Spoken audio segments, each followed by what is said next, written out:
Top quality और consistent performance के लिए सिर्फ सिल्वर पंप नाम याद रखना। ईरान ने जो फैसला किया है उससे अमेरिका भड़का हुआ है। ईरान की तरफ से अपने परमाणु कार्यक्रम को लेकर जो कुछ कहा जा रहा है उससे अमेरिका नाराज है। खामेनेई का फैसला अमेरिका को मंजूर नहीं है। आईएईए के साथ पूरा सहयोग करे ईरान, ये कहा जा रहा है अमेरिका द्वारा। बिना देरी आईएईए से सहयोग करना चाहिए ईरान को।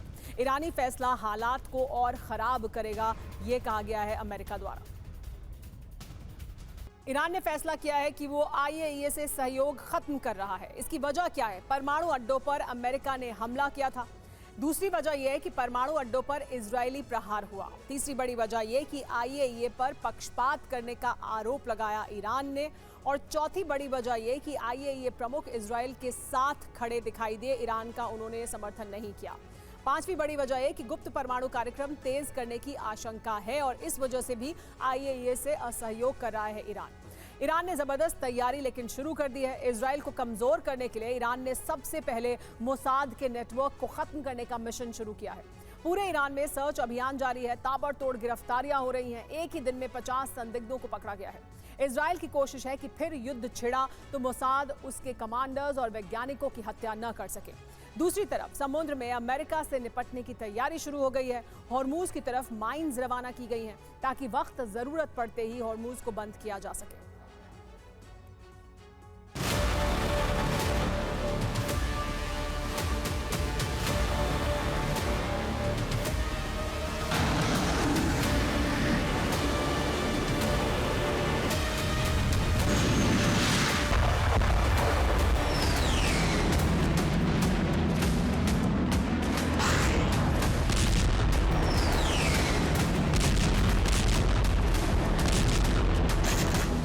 एक तरफ जमीन पर ऐसी जंग जहां दुश्मन की पहचान बेहद मुश्किल है,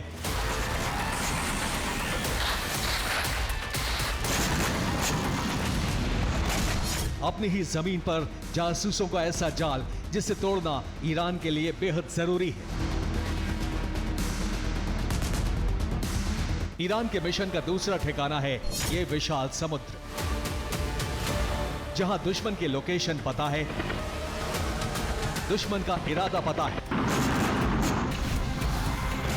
लेकिन जंग की शुरुआत अभी नहीं हुई है। ईरान का प्लान दो मोर्चे पर आगे निकलने का है, जिसमें पहला ईरान में मजबूत मोसाद के नेटवर्क को पूरी तरह खत्म करना है, तो दूसरा समंदर में यूएस और इजरायल के खिलाफ बहुत बड़ी तैयारी करने का है। अमेरिकी खुफिया एजेंसी लगातार ईरान पर नजर रख रही है और अब तक यही अंदाजा मिल रहा है कि इस बार अगर ईरान पर हमला हुआ तो ईरान हॉर्मुज स्ट्रेट को बंद कर सकता है। अमेरिका ने ईरान की इस कोशिश को नाकाम करने का एक्शन भी शुरू किया है। ये अमेरिका का USS Carl Vinson aircraft carrier है। सैटेलाइट तस्वीरों से पता चला है कि ये बेड़ा अब ईरान के बेहद करीब पहुंच चुका है।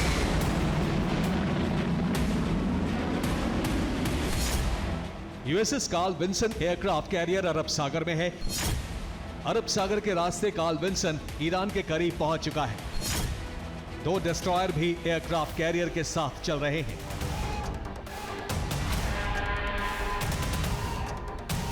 अमेरिका की रिपोर्ट के मुताबिक ईरान हॉर्मुज स्ट्रेट को डेंजर जोन में बदलने की प्लानिंग कर रहा है। इसका मतलब यह हुआ कि यहां ईरान के युद्धपोत रास्ता नहीं रोकेंगे, बल्कि ऐसी तैयारी होगी कि कोई भी जहाज यहां से गुजरने की हिम्मत नहीं कर सकेगा। अमेरिका के मुताबिक ईरान इस बार दुनिया को ब्लैकमेल करने के प्लान में है, जिसके लिए हॉर्मुज स्ट्रेट बंद करके ईरान गैस तेल की सप्लाई को रोक देगा। ईरान पर हमला होते ही तेल के लिए हाहाकार मच जाएगा।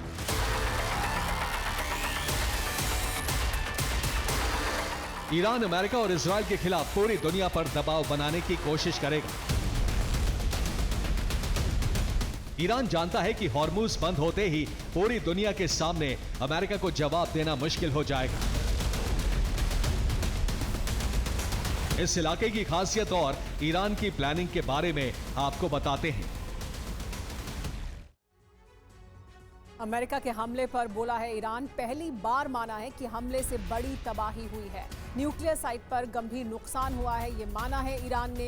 पहली बार ईरान ने स्वीकार किया है कि बड़ा नुकसान हुआ है उसके न्यूक्लियर साइट पर अमेरिका के हमले के बाद।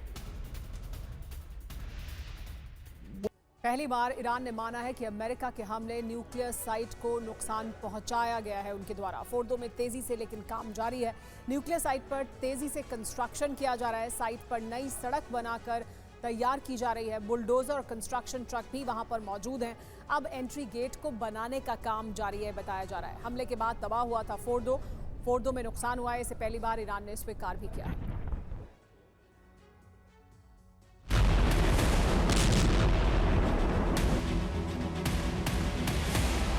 हॉर्मुज़ पर ईरान का नियंत्रण है और ईरान यहां माइंस लगाने की योजना बना चुका है। अगर ईरान कामयाब हो गया तो इस इलाके में किसी जहाज के आते ही धमाका हो जाएगा और इसके लिए ईरान को मिसाइल दागने की जरूरत भी नहीं है। माना जा रहा है कि ईरान इस तरह से मोसाद के हमलों का बदला लेना चाहता है, क्योंकि मोसाद ने भी छिपकर ईरान पर हमला किया था। मोसाद लगातार सीक्रेट तरीके से हमला कर रहा है। समुद्र के रास्ते ही मोसाद एजेंट्स के आने का शक है।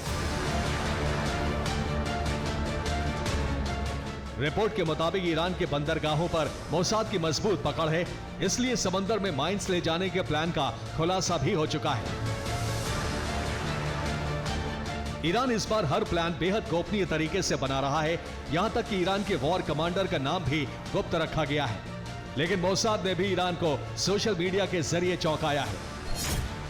मोसाद की तरफ से लिखा गया है कि हमें सीक्रेट वॉर कमांडर के नाम की जानकारी मिल चुकी है। खत्म अल अनबिया केंद्रीय मुख्यालय की पूरी जानकारी है। मोसाद का ऑपरेशन ईरान में और मजबूत होने वाला है।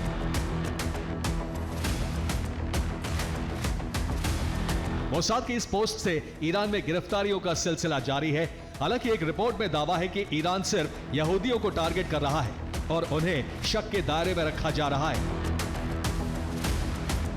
फिर भी जेल में संदिग्ध मोसाद जासूसों की तादाद बढ़ती जा रही है। ईरान में इतना डर है कि कई जगहों पर संदिग्ध एजेंट्स पर गोलियां तक चला दी गई।